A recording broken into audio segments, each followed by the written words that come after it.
I'm Ed Bogish. I'm the Executive Director of SyracuseCoE, and it's my pleasure and thrill to welcome you to our November Research and Technology Forum. This is a monthly program of SyracuseCoE brought to you by our partner program. So these are firms and institutions that have joined us in collaborations, and there's a growing audience here in the room at SyracuseCoE, and there's a growing audience online. So we welcome everyone. In fact, this is one of these great moments in SyracuseCoE. We seek to create intellectual collisions across disciplines, and I'll say here in the room at SyracuseCoE, we're very pleased to welcome Dr. David Amberg, who's the interim president of SUNY College of Environmental Science and Forestry, and he's on loan from Upstate Medical University, where he served previously as vice president for research. We have Emeriti faculty of engineering and computer science in the room. Clearly, we have students from multiple institutions. We have a recent architect and graduate new employee at King & King here in the room, and then lots of folks online, including a shout out to Professor Ryan Falkenstein Smith at Arizona State University, who just completed his PhD in a lab. Huh? What did I say? Oh, wrong Ryan, wrong Ryan. Oh, Ryan Falkenstein Smith at NIST in Maryland. Wrong Ryan. We had two Ryans graduate, and I got confused. I'm so sorry. And Dr. Ruth Chen. And Dr. Ruth Chen. So, Ruth, okay. So everyone has come to hear Charlie Driscoll. I guess I'd say he's a man who needs no introduction. You know why you're here to hear Charlie, but I think he deserves an introduction, so I'm pleased to give him one. Hopefully I'll say something that you don't already know. Charlie's a native of, no, you can, I'm not going to be that long. Charlie's a native of Central New York. He was born in Skaneateles. He attended the University of Maine, got a bachelor's degree, and then a master's and PhD from Cornell. And then came directly to Syracuse University as an assistant professor, and I don't even know if it was civil and environment. Yeah, was it the Department of Civil and Environmental Engineering at the time? Okay, so civil and environmental engineering in the College of Engineering at Syracuse University. And so Charlie's well known in the community, a native son of Central New York, and had his whole career at Syracuse. And he's internationally known. It's really the pinnacle of accomplishment in the academy is election to the national academies. Charlie was elected to the National Academy of Engineering in 2007, recognizing his contributions to the understanding of fate and transport of contaminants in environmental systems, including contaminants associated with acid rain and mercury deposition. Charlie's also made terrific contributions to the starting of this organization, SyracuseCoE. I served as Dean of Engineering and Computer Science from 1995 to 2003. And during that time, we had collaborations across the college around systems that would, this is before the words Internet of Things were invented. We imagined distributed sensors monitoring environmental quality in air and water in ecosystems from across multiple scales, regional scales and city scales, neighborhood scales, building scales, even personal scales. It's really Charlie's scholarship in that area of understanding fate and transport of contaminants across nested scales, from regions on the scale of the Northeast down to watersheds in the Adirondacks and at Hubbard Brook. That really was the scientific basis for the ideas that we brought to life in this organization called SyracuseCoE. So I really So without further ado, I can talk much more about Charlie, but really you came to hear him. So I want to thank Charlie for giving this month's Research and Technology Forum for SyracuseCoE, and invite him to start his remarks. Charlie.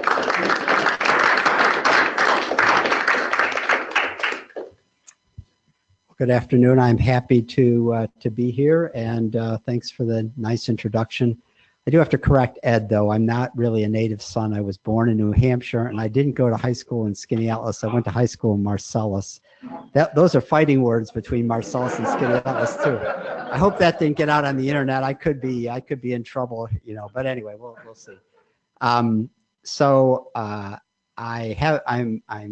grateful for the opportunity to give this talk. This is actually something that I've been working on for quite a while, a few years, and I actually gave a talk at the Center of Excellence for an earlier version of this. But now with the new administration, we have a sort of a new life in terms of approaches to control carbon dioxide emissions. You know, I'm really just sort of a laboratory field researcher, and I've gotten sucked into this very complex space. So it includes, you know, policy issues. It includes a lot of economic analysis. It includes a lot of politics, actually, and a lot of health science. So I've been fortunate. I've worked with a great team of folks, some economists from Resources for the Future, my close colleague, Kathy Lambert, who last time I was here, I think we gave a tag team. She works on policy and science communication. Jonathan Buonicor's with Harvard. He's a health scientist, and John Levy, also from Boston University, health scientist. So anyway, I'm happy to if I can make this work. Uh-oh. Can you move it down to click on the PowerPoint? Okay, there we go.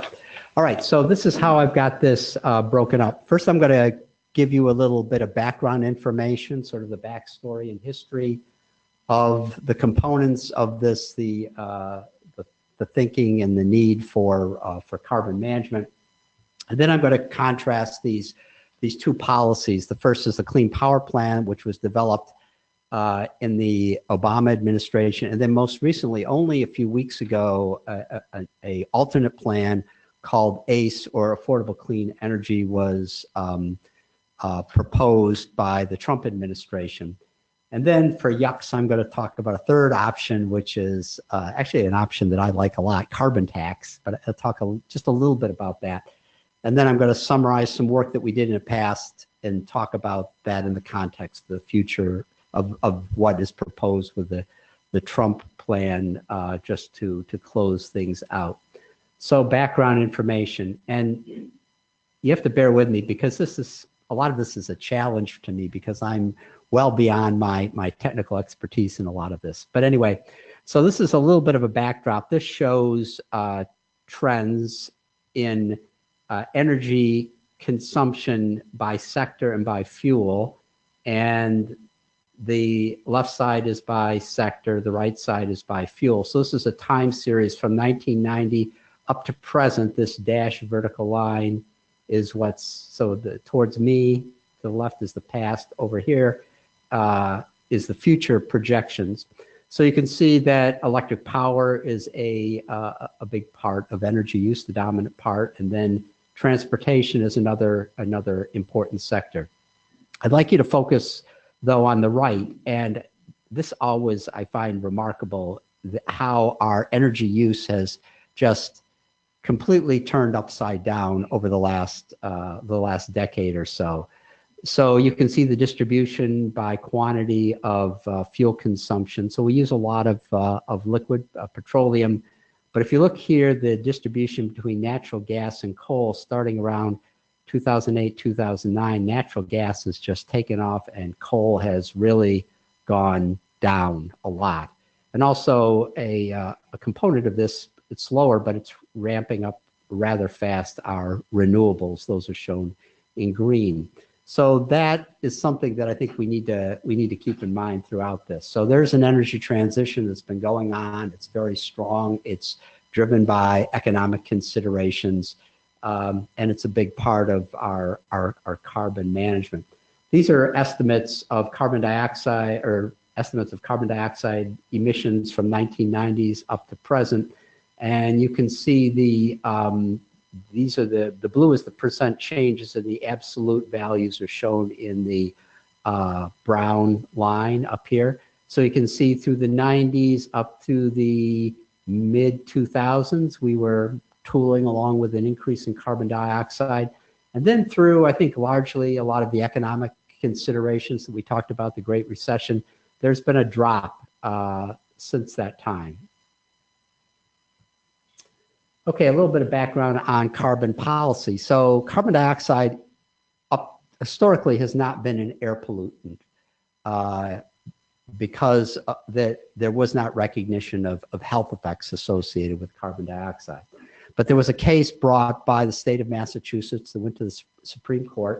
It was decided in 2007 that carbon dioxide does potentially have health impacts and needs to be evaluated. And if it's found that it does have health effects, it needs to be regulated as an air pollutant. That's really a groundbreaking decision by the Supreme Court. So in 2009, the EPA indeed determined that there were health effects associated with carbon dioxide driven primarily through climate change impacts. And these greenhouse gases needed to be regulated under the Clean Air Act. And that's a finding that's known as the endangerment finding.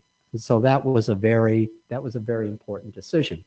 And so that moved us into the Obama administration. When the Obama administration, the EPA was obligated to develop a plan to control carbon dioxide emissions. So if you remember back from my first slide, the two biggest sectors are electric utilities and transportation sources. And so that's sort of the low-hanging fruit that the Obama administration went after. And so in 2012, they proposed new fuel efficiency standards. It was implemented in two phases, an initial phase and then a phase out to 2025. And I'm going to just mention this now. I will have one slide on this, and I'm going to focus on the second component of that. And those are proposed performance standards for electric utilities to limit carbon dioxide emissions from new or modified power plants. And that is under, I'll talk a little bit about this, a seldom used section of the Clean Air Act, Section 111B. Okay, a little bit of backdrop to give us sort of a global perspective. Some of you may remember a few years ago, there was this great event in Paris to a treaty to control carbon dioxide emissions. So I've got a couple slides to illustrate this. So this is a time series of past and projected global carbon dioxide emissions. So if you focus on this yellow line here, this is our current trajectory of carbon dioxide globally. All of us, all humanities, the human sources. And our pledges are shown here from the Paris Accord. The unconditional pledges, which means these are binding decisions, those are in brown. And then the blue here is people who make conditional pledges, which I guess they pledge, but they are not necessarily obligated to honor, okay? So that might be what we might come down on. So down here, these last two lines represent projections from global climate models on what we need to do to reduce carbon dioxide to either keep global temperature, global average temperature, under 2 degrees centigrade, that's the blue line right here, or under 1.5 degrees. You may remember a couple weeks ago, there was a report from the United Nations urging us rather than to make the limit at 2 degrees, because we've made so little progress and because the effects of climate change have become more prominent in recent years, maybe we should have a 1.5 degree limit. And so you can see this suggests that we need to ramp down carbon dioxide emissions rather quickly to accomplish that. Okay, so if we look at these projections, this is a little bit irrelevant, but I thought it was kind of interesting and telling. This is a sort of a similar slide that I showed you from a different source. These are the past global estimates of carbon dioxide, and this after 2014 are the projections to keep the global temperature, the level of carbon dioxide to keep the global temperature within 2.2 degrees centigrade. And so here for 2030, these are the pledges, if you will, from the 4 dominant carbon dioxide contributing entities: China, India, European Union, and the US. And so you can see those 4 alone meet what we need to do to make our goals by 2030, and the rest of the world would get squeezed out. So anyway, just some food for thought.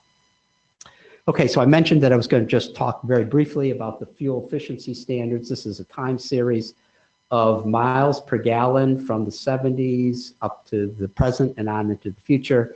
And you can see that prior to the Obama administration, there was really basically hadn't been any change in fuel efficiency standards for decades. And then with that rule, there was a great ramping up in the fuel efficiency standards. As I mentioned, it was going to be a 2-parter that was going to project out to 2025, but the Trump administration suggested in just in August that was going to be limited to just the first phase, and that's shown here. Okay, so what now I want to do is I want to move over to sort of second phase and talk to you a little bit about the past and the current proposal for controlling carbon dioxide from electric utilities. And so as I mentioned, the Obama administration in 2014 proposed the Clean Power Plan. It was finalized in 2015, and it is currently the law of the land. It's not being implemented, but it's the law of the land. There was a number of states took the EPA to court, and the Supreme Court issued a stay in 2016 on the implementation of the Clean Power Plan. And it was supposed to be, the decision was supposed to be made by the the DC Court of Appeals, but that was never done. So it still remains the law of the land, but it hasn't been implemented. Then moving on to the Trump administration, the Trump administration is not a fan of the Clean Power Plan. So Trump signed an executive order requiring EPA to review this in March of 2017. And then the EPA proposed in October 2017 to repeal of the Clean Power Plan. Now, if you've been paying attention, you realize that they can't do that because of the endangerment findings. So they can repeal, but they have to replace, okay?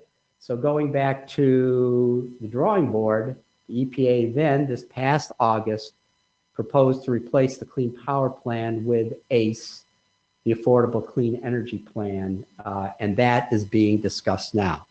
There is a comment period for this plan that was, the comment period just ended. And so what I'm going to tell you as part of the talk is what are the components of ACE and how does that compare with the Clean Power Plan.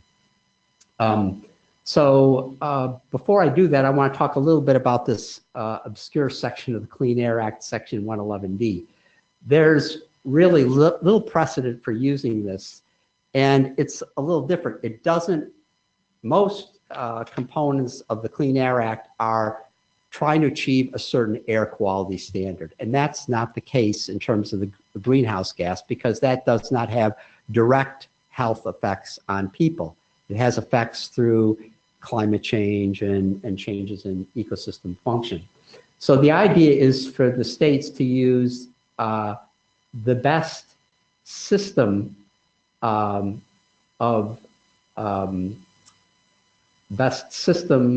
to obtain a certain level of carbon dioxide emissions.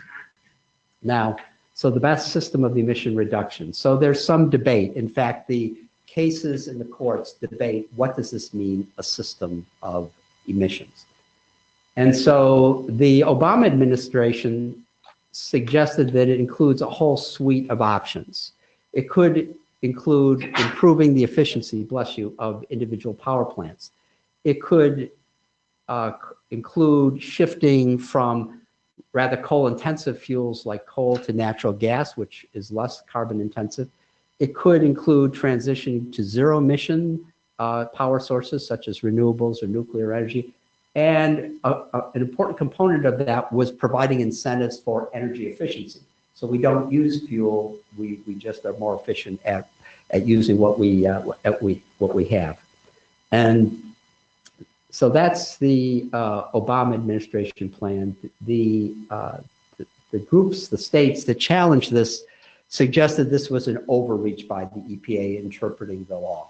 And they suggest that you could only have a source-based approach, which just included measures within the individual utility. And that's what's known as a within the fence line option. And so that's the debate that is going on between these two approaches. Okay, so just for summarize, the beyond the fence line or the clean power plan is a system of approaches that would be used to reduce overall emissions of carbon dioxide, where the ACE program, or the Affordable Clean Energy, is within the fence line, within the boundaries of the individual facility. Okay, so just a little bit on the Clean Power Plan. The Clean Power Plan, as I said, is part of Section 111D. It represents an effort by both the states and the federal government to achieve certain levels of carbon dioxide. So there are guidelines that are suggested by the EPA over levels of carbon dioxide that individual states should achieve. So that could include standards for fossil fuel power plants or natural gas plants. And there are a variety of ways that this could be done. It could be done on a individual unit, the amount of carbon dioxide per energy generated. It could be a mass base where you just consider the entire carbon dioxide that is emitted from the state.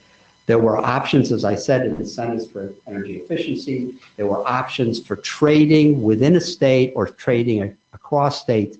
In short, it was a system that was highly flexible and gave the states the opportunity to design the energy future that they felt was in the best interest for their individual state.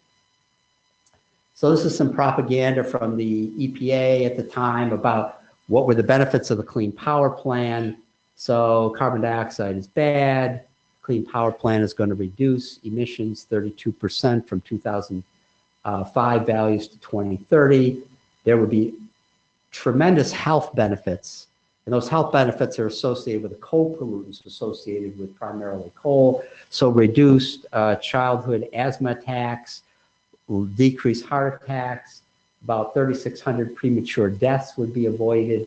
And as a result of that, there would be tremendous health savings, cost savings associated with the health benefits. In fact, the economics of this are such that the health benefits greatly exceed the climate benefits in terms of the overall savings. But there would also be energy benefits, and that's largely associated with the incentives for energy efficiency. So your electric bill would go down because of these requirements for energy efficiency. The health benefits, U.S. only? U.S. only, yeah, U.S. only. Where the climate benefits are global benefits, yes, and that's something that the Trump administration is revisiting. Yes, good point. Okay, so a little bit about ACE. They are only considering coal-fired power plants. There are no new numerical targets, there are just guidelines. The approach that's used is to improve the efficiency of the individual power plants, to make individual power plants more efficient. That's it. That's what ACE does. There are other components of it that are interesting, that are important. One is this right here, which is a update or a modification of something that's known as new source review. I warned you folks that this gets complicated. What is new source review? New source review is a provision of the original Clean Air Act that provided for utilities that were already existing, that are grandfathered in, and they didn't have to meet air quality standards until the facility was sufficiently upgraded. And this has been a fight between individual utilities and the EPA for decades, where there's this tension where utilities are trying to upgrade these old power plants but they don't want to implement air quality measures to meet air quality standards. So it's a big problem. It's a thorn in the side. And what ACE would do, it would relax the criteria for triggering a new source review and having to implement air quality standards on these old power plants. Remember, when the Clean Air Act went in, that was the 1970s. The idea that these power plants, largely coal-fired units, were pretty old at that time, and it was thought within a decade or so they would be obsolete and they would cycle out. But those coal-fired power plants, as I'll show you in this slide, are still with us today. Okay. So I talked a little bit about co-benefits. I want to just have a visual on this. So the main goal of this effort is to reduce carbon dioxide to control climate change. So those are direct benefits. But associated with one of the primary fuel sources, particularly coal, are other pollutants, coal pollutants. Sulfur is an impurity within coal. Nitrogen is an impurity within coal. Also, when we burn fossil fuels at high temperatures, we convert unreactive nitrogen in the atmosphere to reactive nitrogen, which can have various health problems and ecosystem problems. So we have a series of co-pollutants, sulfur dioxide, nitrogen oxide, and particulate matter, and these can affect air quality and can have health effects and have ecosystem effects. And are they, to some extent, already regulated by the Clean Air Act? They are regulated, yes, all of them are regulated. So those are the traditional standards that are in place on air quality. And if a county, or if a state does not meet those air quality, they are in what's referred to as non-attainment. And they have to develop a plan on how they what's called a SIP, State Implementation Plan, on how they are going to improve their air quality to eventually meet these standards. But there are many regions of the country that are really chronically in violation. Okay, so this is the summary. This is the bottom line. So if you've been falling asleep, this is where I tell it all. Okay, so ACE will increase carbon dioxide and co-pollutants compared to the Clean Power Plan. And it can increase these pollutants, carbon dioxide, sulfur dioxide, nitrogen oxide, compared to a no policy option. So I'm going to show you two comparisons. I'm going to show you a comparison with the Clean Power Plan. I'm going to show you a second comparison with no policy option. But just remember, no policy is not an option. Carbon dioxide is an air pollutant, and the EPA is obligated to control it, whether they like it or not. And these emissions, as we just talked about, can have local air quality impacts, significant air quality impacts. So I'm going to show you a couple slides of this, and it's really interesting stuff. So this is this panel right here is showing you by fuel source a no policy option and the most prominent Clean Power Plan option. The black appropriately is coal, yellow is gas, and renewables are in green. These are just three of the prominent. And so this was in 2015 when the EPA put forward its final rule for the Clean Power Plan. They had to write a regulatory impact analysis, and that's what this is from. And so you can see with the Clean Power Plan, the coal use greatly reduced. And actually, there's a slight increase in renewables, but actually there's a reduction in gas. So how can you have these reductions? It's largely because of the components of the Clean Power Plan to improve energy efficiency. So a lot of these reductions were from energy efficiency. Now I'm going to show you the current RIA, Regulatory Impact Analysis from ACE. So this is showing you here on the left a no policy option and what they suggest from the Clean Power Plan. So we have, this is only 3 years apart. Look at the change here from 2015 to 2018 in what they project. Now, part of that is exactly what I've talked to you about, this energy transition. But my personal feeling is part of it is the assumptions that are built into the most recent regulatory analysis. I probably shouldn't say that, but I am going to say it. And this is what would be implemented from ACE. If you look at, and so this is the Clean Power Plan, the Trump administration's version of the Clean Power Plan. You can see it does reduce coal a little bit, but compared to the no policy option and ACE, the ACE right here would improve the efficiency of coal-fired power plants by 4.5%. But there's virtually no difference. I've got a similar slide on emissions. So these are emissions of carbon dioxide, sulfur dioxide, and nitrogen oxide. Same slide that I showed you before. And you can see that the carbon dioxide is decreasing, as is sulfur dioxide and nitrogen oxide, but very little difference between ACE and the no policy option. Charlie, can I ask, going back to the previous slide, the no policy options, are you saying that they have different assumptions made? So when we're seeing that the assumption, the different assumptions that are made, I think, in terms of how the regulatory impact analysis, there were different assumptions made between 2015 and 2018. In terms, so one example of this is the 2018 did not assume, so these are projections going out to 2040. They did not assume any change in demand. So energy demand remains constant over that time. That's an example of an assumption that they made in this analysis. So it's not that we're naturally saving energy this year. We are naturally because of this transition. So that's part of it. But I think that those trends have been amplified, if you will, by the assumptions that are built into this regulatory analysis.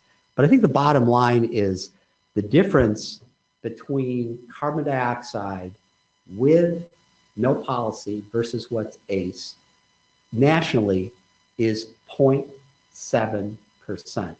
That's what ACE would give us in the year 2030. So it's a pretty small lift. So I want to talk to you a little bit about why this is. Why is ACE not making great strides to reduce carbon dioxide? And so what we did was we took the information about generation and information about the operation of utilities, and we broke down emission changes into three basic components. The first is activity, and activity is the total amount of generation. But I told you that ACE was assuming that's constant, so that is not changing. Okay, that's been factored out by the EPA. The next is structure. So these are changes in generation by fuel types as we shift from renewables to natural gas to coal to nuclear. They all have different levels of emissions. And so how we get our energy from these various energy sources, that goes into structure. And the last is intensity. Intensity is a representation of the efficiency of a unit. So if we improve the efficiency of a coal-fired power plant, we're going to get more unit energy out of it per quantity of coal burned. And that is what the heat rate improvement is targeting in ACE, this third thing, the intensity. So I'm going to show you a couple figures like this, and I'm going to just walk you through it very quickly. So these are the national statistics. The bar towards me on the left represents the quantity of carbon dioxide in the reference case, no policy. And then with ACE, this is the quantity over here. So about 1,800 million short tons in the reference case, and that's going to take us down to about, well, 1,811, and this is 1,797. So realize that this scale doesn't go to zero. That's a pretty small number, okay?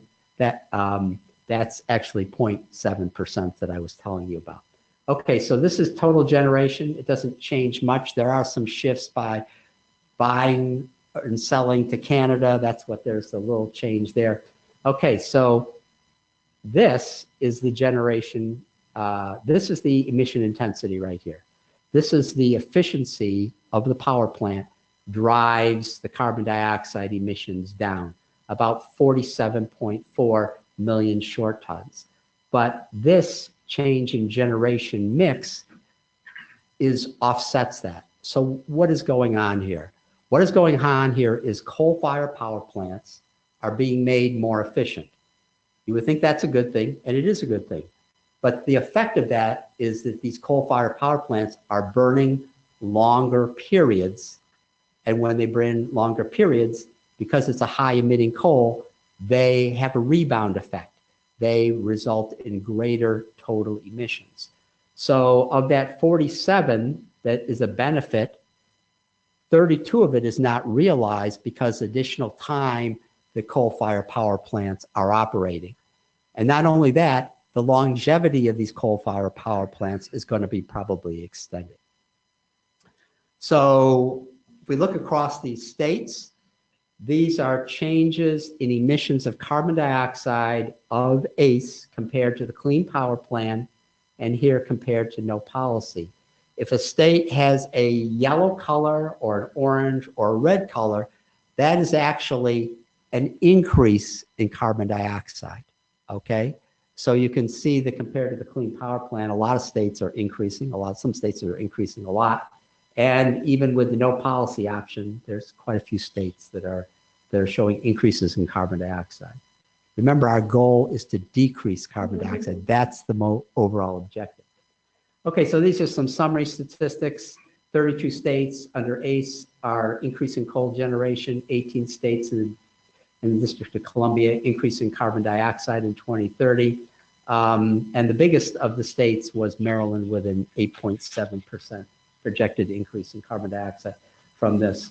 And part of this, as I said, is the delay or the projections of the operation of coal-fired power plants. Because of this rule, coal-fired power plants that were projected to go out of business are now have a new lease on life. And so these are no longer being brought offline, but they're going to continue to operate. Okay, so this is the same slide that I showed you, except for those 18 states that have increases in emissions. So this is those states, the reference case. This is the policy. You can see that for those states, there's actually an increase, net increase in carbon dioxide. This is the emission intensity here going down. But then for all these states, their rebound effect is much, much greater than the improvement associated with the efficiency of the power plant. So this energy transition is, in my mind, really been remarkable, and it's had tremendous benefits. So these are power sector emissions of sulfur dioxide in red and nitrogen oxide in blue that we've experienced over the last few decades, and then what's projected under the ACE rule compared to no policy option, the Clean Power Plan. So we've greatly reduced these pollutants, and that is a really good thing. That's why our air quality has greatly improved over the last couple decades.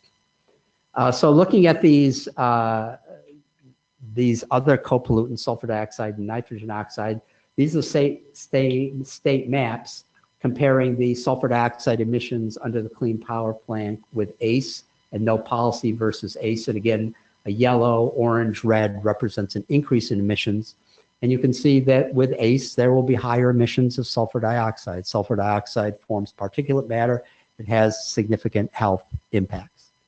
And then the same thing for nitrogen oxide. So many states are projected to show increases in nitrogen oxide. So these can have local effects. So emissions that are within that state will largely affect air quality and affect the health benefits for those states. Okay, so this is a summary of the decomposition analysis. It's basically what I had summarized, that there will be some very slight improvements in sulfur dioxide and nitrogen oxide under ACE, but the potential for improvements in air quality would be much, much better under the Clean Power Plan, because the Clean Power Plan accelerates the transition towards natural gas, renewables, and most importantly, energy efficiency, where ACE promotes coal-fired power plants, and there's many high levels of air pollutants associated with coal-fired power plants. So to give you a bottom line here, ACE is supposed to lead nationally from 42 to 240 less premature deaths compared to no policy case. But if you compared it to the Clean Power Plan, there are additional 300 to 1,500 additional deaths associated with that. And that's largely because of this increased emissions of sulfur dioxide and nitrogen oxide. So this is a slide that I said that I would show you earlier in the talk. This shows you the age and the form of different utilities over time. So the dark color is where coal-fired power plant. The brownish color represents a natural gas plant, and then nuclear is in purple, wind in green, hydro in blue, solar in yellow. So you can see here that there were a lot of coal-fired power plants that were built in the 60s, 70s, and 80s. All these plants on this figure are in operation today. And if you look more recently, there's a lot of gas plants that are built.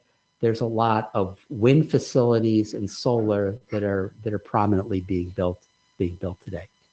So what ACE will do will keep these plants in operation for longer periods. Okay, last couple things I wanted to talk about. There was an interesting paper that just came out on the social cost of carbon. Social cost of carbon represents what would be the costs associated with the economic effects of climate change. And there was a big effort done under the Obama administration to try to quantify this. I'll be the first to admit, and I'm not an economist, I think there's a lot of uncertainty in this. Let me, just a kind way for saying it. But they came up with a number, which we used in a previous analysis of $43 per metric ton. These are the external costs associated with of carbon dioxide. This study that just came out by Ricci et al. Did this spatially to look globally at the differences in climate impacts. This has only been done together.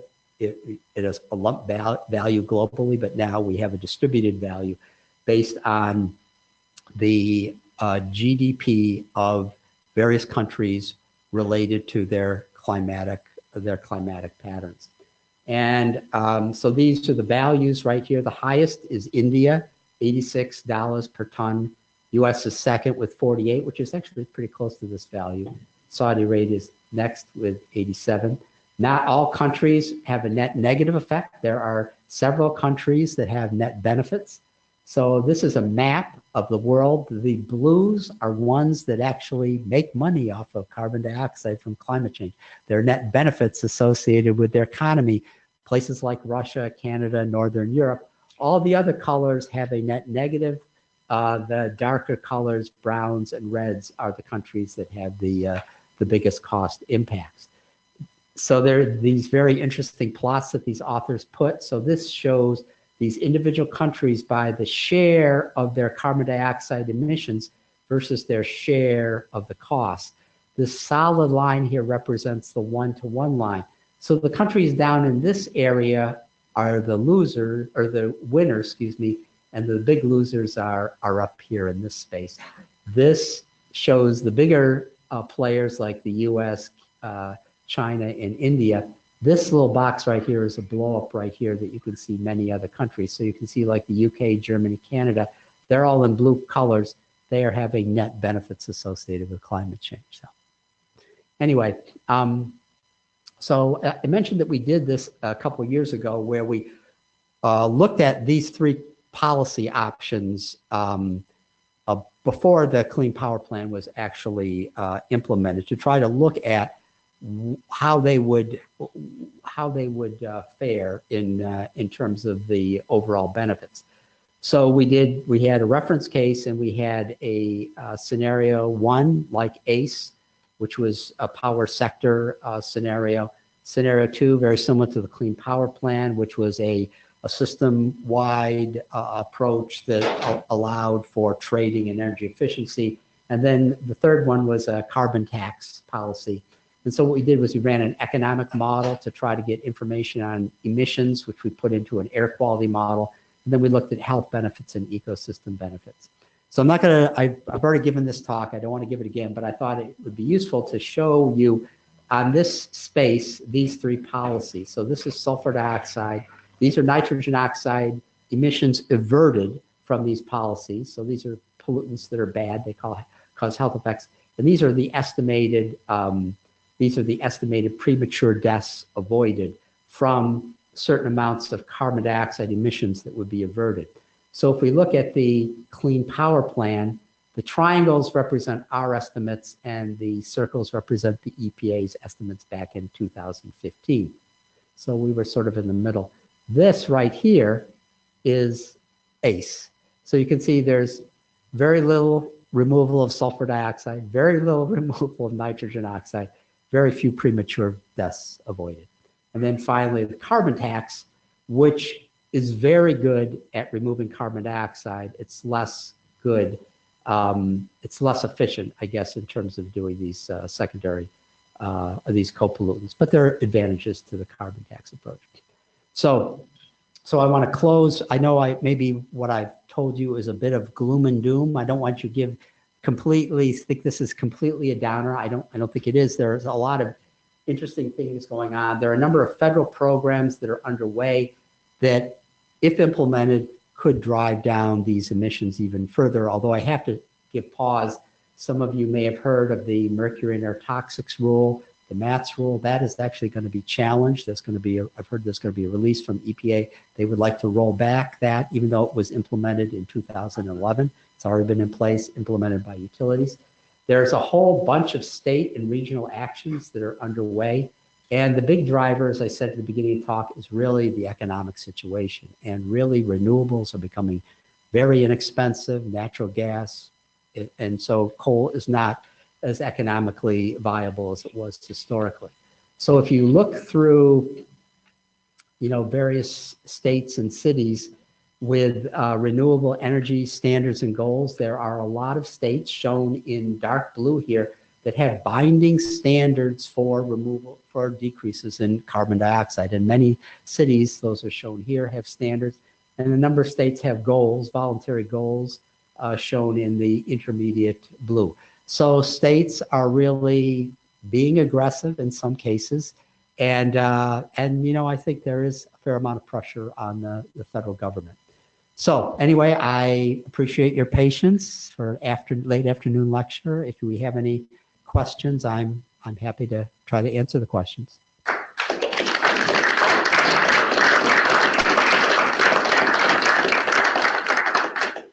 So we're happy to take questions from folks who are here in the room and also folks who are listening in on the web. You can use the chat box to send in your questions. So the floor is open.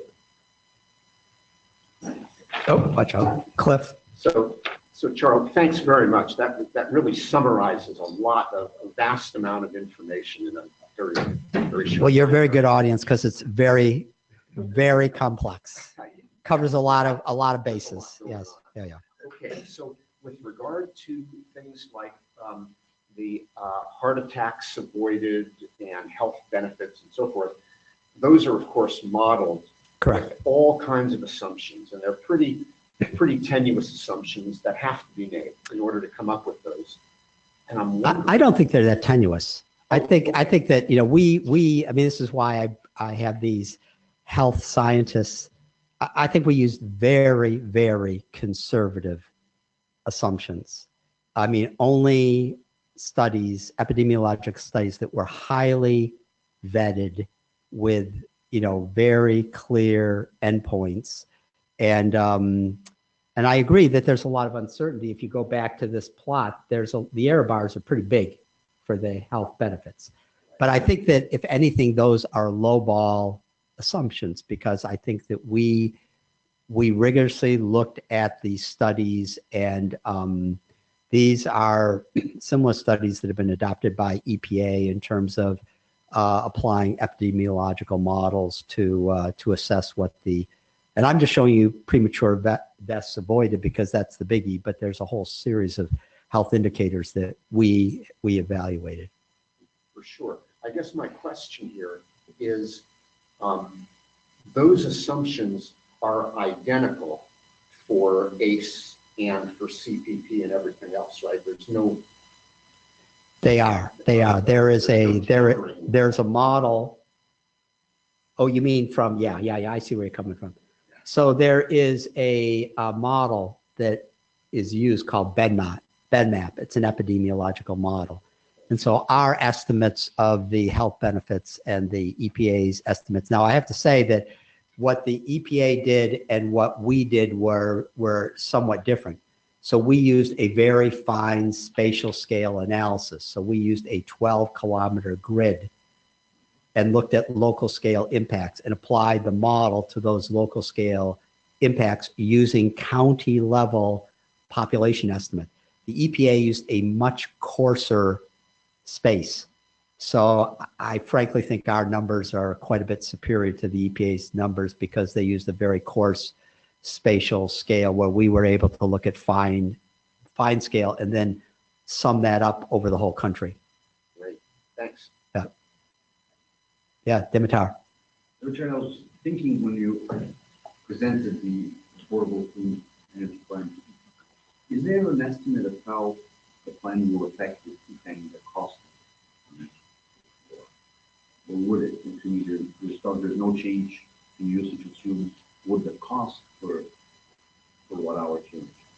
So we have done a pretty detailed analysis. In fact, I've got a slide here. When we did this for the Clean Power Plan. So that is right here. $17 billion in 2020 was the year we used, and this is the range of values based on assumptions that would go into those costs. And these are the benefits that we estimated. Now, we're going to go through and redo the cost estimates that the EPA has, and we're in the middle of that now. We have not completed that analysis. But EPA in their risk assessment does have estimates of the cost. There's some interesting analysis. They make a certain assumptions about energy efficiency. So I showed you that they were targeting, for the one example that I showed you, a 4.5% energy efficiency. But the actual values of energy efficiency that they come up with in their analysis is different than their projected assumptions on energy efficiency. So there's some things that we have to work out the details. There's some aspects of their analysis that are not, we don't fully understand. We're trying to drill down on the details of this. I should say that if anybody's interested, we developed a comment on this that we sent in, which I can share with you if anybody's interested in. It includes some of the aspects of this, but includes other aspects as well. Question from the web. Peter Pan has asked, methane leaks from NG? Natural gas. So that is a very important, yeah, the question is, and I'm guessing because it's not really a question, it seems like a statement. Methane leaks from natural gas. Okay, so that is a very valid concern. So as we transition from coal to natural gas in itself is a very, very potent greenhouse gas. It's the second most potent effective greenhouse gas. It has a much shorter residence time in the atmosphere than carbon dioxide, but it packs a much stronger punch in terms of its climate warming potential. And so a problem, there's a big effort, a huge national effort underway to try to characterize these losses of methane, not only in terms of generation from losses on the site, but old city, leaky pipes, the whole operation. There is a big effort to try to reduce that. And some people, in terms of climate management, have advocated that it would make much more sense to really try to control natural gas and these fugitive emissions of methane because it has such a potent effect. And we could get the early benefit of removing methane, and then we could focus later on carbon dioxide. So I'm not going to advocate that as a policy, but some groups have advocated, because our focus has been primarily on carbon dioxide, which is the dominant greenhouse gas, but methane is also very important and particularly potent. Methane isn't included in the endangerment finding or? Well, it's a part of the endangerment finding because it's a greenhouse gas, but ACE only deals with coal-fired power plants. Any thoughts or data on how ACE might impact the carbon credits offset market? You know, it's very hard to find out how this is going to be implemented. So I'll give you an example. I mean, power plants now are doing a lot of co-firing with natural gas, co-firing about, there's nothing in there about how co-firing, which is used prominently across the country, how is that going to be addressed in here? So I don't think anything has been sorted out in terms of carbon credits, to my knowledge anyway. It's relatively new. It's not very clearly laid out what all the implications of this are, and I'm guessing they're probably to be determined. There's a lot of important issues that are not addressed in the RIA that really need to be addressed before this would be implemented. But I think there's going to be, I can't imagine there's not going to be a lot of lawsuits dealing with this. It's probably going to be tied up for quite a bit of time. Yes. So earlier on, you spoke about three main contaminants, SO2, NOx, and fine particulate matter. And as you went on, you focused on the SO2 and NOx, and I didn't see the analysis to track the PM 2.5, for example. What happened then? Well, there are relatively good emission estimates of sulfur dioxide and nitrogen oxide. So I gave that slide that I showed on that was from the National Emission Inventory for historical, and then the RIA for potential future emissions.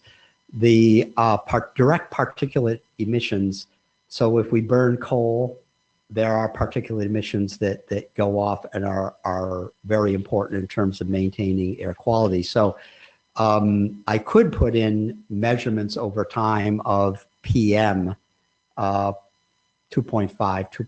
micron and below a particle size. So I could have presented some of that information, but I didn't. But that information about, I don't think PM 2.5 emissions are directly available on the National Emission Inventory. So that's why I didn't include that. But it's certainly a major component of air quality. And health risk. And health risk, yes. The sulfur dioxide will oxidize in the atmosphere to sulfate and become a fine particle, but fine particles can be emitted directly, and they're a very prominent component of coal combustion. Another question from the web. This from Jack Batchelor. How do the countries you mentioned in blue that have a negative social cost benefit from carbon emissions? Because it's simply based on an empirical relationship where between climate factors that they're looking at, such as temperature and precipitation, and year-to-year variation in their gross domestic product.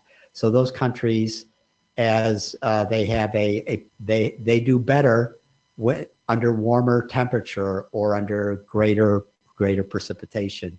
So it's an empirical relationship that's based on. So I want to ask that question too. It seemed that most of those countries were cold climates, but some of them, like France, weren't. So France is interesting because a significant fraction of their electricity generation is from nuclear power. So is there some, maybe just answer this correlation based on economic correlation with weather. Right. So it may be about they have, like nuclear power plants are maybe they're more resilient. And so, but it's including a variety of sectors. It's including, ag sector. Okay. It includes, I think, both the costs and the benefits associated with climate change. So if the growing season is longer, the weather is more suitable for agricultural activities. How about Canada? So Canada, if it's warmer, there's less money spent on fuel for heating, and then it's more wheat. Yeah. A lot of it has to do with infrastructure and the state of infrastructure. Is your infrastructure relatively robust, or is your infrastructure vulnerable to these types of conditions. So I think there are a variety of factors. And I'm not a co-author on that paper. I just read it a little bit before that. I thought it was interesting. A carbon tax is a possible policy. I think a lot of very smart people propose a carbon tax because it really sort of provides some opportunities to take advantage of that tax and to capture some of the externalities associated with climate change. So I think it's kind of an attractive alternative. I'm not sure any politicians would be interested in it, but I think it, in some respects, it makes a lot of sense. I was just in Norway last month and learned that you cannot buy, after the year 2025, you will not be able to buy a gasoline-powered vehicle, only EV, which is interesting since they're also the third largest exporter of Right. oil in Right. any country. Right. But and they're incentivizing it now. You can drive in bus lanes and no taxes, no tolls to cross bridges if you're driving EV. So they're trying to accelerate that. Go ahead. If we could stop all fossil fuels today, how long will the global warming reverse itself? How long will it be before it reverses itself? Okay, well, that's a great question, and that's really part of the problem. Carbon dioxide, which is the most prominent greenhouse gas, has an average lifetime in the atmosphere of 120 years. So that's why when we release a molecule of carbon dioxide, it's with us for a long time. So there are these legacy effects. So that's why that's why the early slides that I showed you about the very long time periods for temperatures to respond. For sulfur dioxide, nitrogen oxide, and particulate matter, that's not the case. Those will respond. If we controlled those air pollutants, the health benefits would happen instantaneously, and they would accumulate every year after. But carbon dioxide is a very long residence time in the atmosphere. So it's like sort of Pandora's box. It's once you open it up and release it, it's going to be with us for a while. It was yeah, sir. Good evening. Your couple of your slides reference public health in terms of, particularly the last one was state and city initiatives, Yeah. which is more on the demand side of, say, a city installs more public transportation or more efficient housing. But that would not have to do with either the Clean Power Plan or the ACE. I'm guessing that's more of the generation side. Do you think that raising those concerns on that level would be meaningful for linkage? I couldn't agree with you more, and I think that's why I thought that the Clean Power Plan was an interesting option, because it really gives the states a lot of flexibility. They could try to, like you say, focus on the demand side and think about energy efficiency and thinking about ways of reducing carbon dioxide from the demand side. And there could be tremendous benefits associated with that, benefits beyond climate benefits that various states or local governments could take advantage of. So I thought it was a very innovative approach. But right now, it's still the law of the land, but we'll see how it plays out. But I think considering demand side solutions is a good way to think about things. We have a backlog of 3 questions from the web. So let's have a couple of questions from the web. So I have 2 questions from Chris Carrot. What value is used for the carbon tax in the comparison with CPP and ACE? That was the one I just showed you, whatever it was, the $43 per metric ton. Yeah. And he says, Bloomberg recently reported that 20 coal plants have closed or are expected to close by the end of the year. Does Professor Driscoll expect that ACE would overcome or delay these market forces? Yes, so there have also been announcements with ACE that some of the plans to close coal-fired power plants have now been delayed, or they're rethinking those plans. So that is a true statement. I mean, nothing has been decided, right? We have this proposal. There was a comment period. The EPA will respond to the comment period. And believe me, I know there are many, many groups that are planning to take legal action against ACE. So, I mean, I'm just a lowly professor. I have no idea how this is going to play out. It's a very complicated space. But I think there's a lot of water to go over the dam.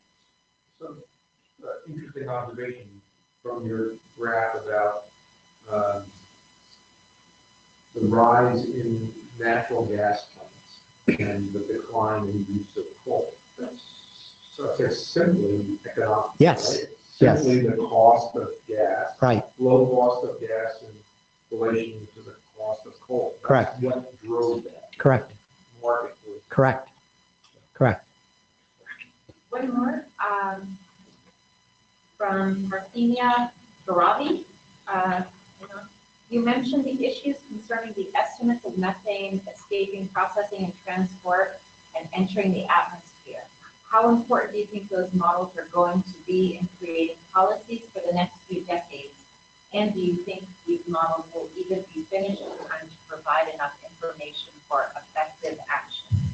I think that that's the case. There is a tremendous effort now to characterize methane emissions from a variety of sources. Huge science effort that's underway now, and it's pretty far along. And I think that we see cities acting on those. I mean, there's some very interesting maps of methane in air across cities. There are cars with methane sensors, sniffers that are going around that are trying to track the emission sources. So I think there's a tremendous amount of effort that's going into this, and I'm optimistic that that those fugitive emissions are going to be greatly reduced in the coming years. I mean, you're just wasting energy, right? It's foolish not to try to deal with that if that can't be done in a cost-effective way. You had a question there? Yeah, I'm personally a fan of the carbon tax as well, but we've seen the cap and trade system kind of be implemented more in California and pretty sure in some countries in the European Union or in the European Union. Do you think that has just as good as potential as the carbon tax as far as limiting how our carbon dioxide is, measured and as far as limited? Well, they're two, I think, different approaches. I think, the Clean Power Plan is a more market-based system, although it does sort of provide incentives for things that are for energy efficiency in particular and for renewables to try to promote those technologies, where I think that there are different ways in which a carbon tax could be implemented. But when we did our analysis, there were technologies that came into play with a carbon tax that weren't in play in these other options that could really accelerate the decline in carbon dioxide.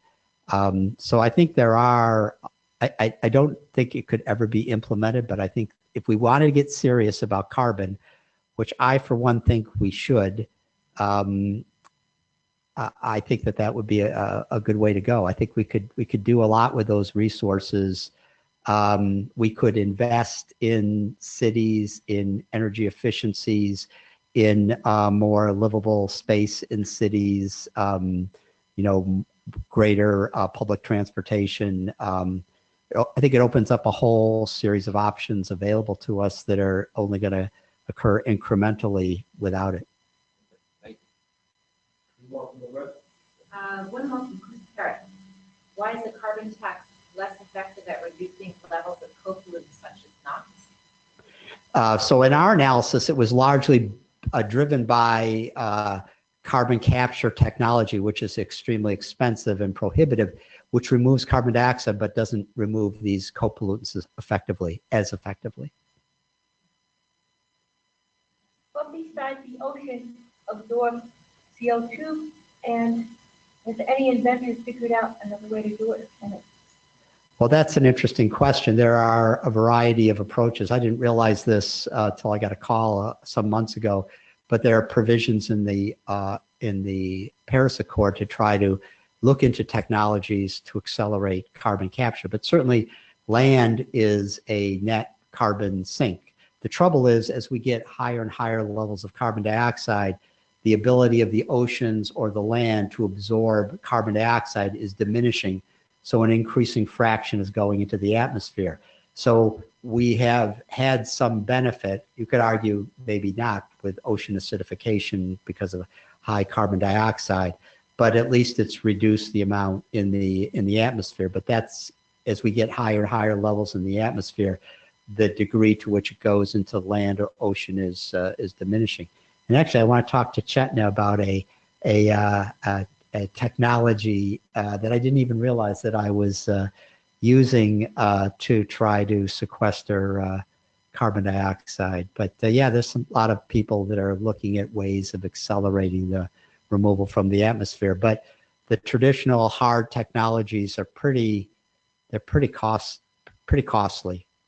I mean, there are a number of plants that are being built, prototype plants, but they are just not economically or even technically feasible at this point in time.